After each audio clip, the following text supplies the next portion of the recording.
ఈ అమ్మాయి రాత్రి ప్రాక్టీస్ నుండి అంటే వేరే బర్రీస్లో ఉంది. నేను శృతి తగ్గిస్తానని చెప్పాను, తగ్గిస్తానంటే ఒప్పుకోలేదు అసలు. ఎందుకంటే ఇదే శృతిలో నేను పాడి వినిపిస్తాను ఖచ్చితంగా. కానీ మ్యాక్సిమం చాలా కష్టమైన పాట లేదు. ఈ శృతిలో పాడడం అనేది ఎవరికైనా కష్టమే. జెంట్స్కి సరిపడే ట్యూన్ ఇది. తర్వాత శృతి కూడా జెంట్స్ కోసం కట్టిన శృతి. ఒక అమ్మాయి ఈ వయసులో ఈ రేంజ్లో పాడడం అనేది నిజంగా గ్రేట్ అమ్మా. God bless you. All the best. Thank you అండి. నిజంగా అండి రాత్రి మేము తను పాడలేదనే అనుకున్నాం. తన ట్యూషన్ టీచర్ కూడా ఇంత పెద్ద పాట ఎలా పాడుతుందా అని వింటం కోసం వచ్చారు. ఆవిడ ఎప్పుడు రారు ప్రోగ్రామ్కి. థ్యాంక్ యూ ప్రియా గారు.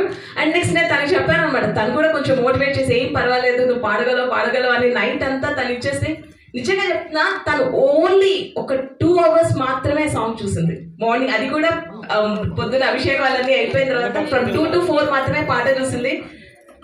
మీ అందరినీ మెప్పించిందని అనుకుంటున్నాము.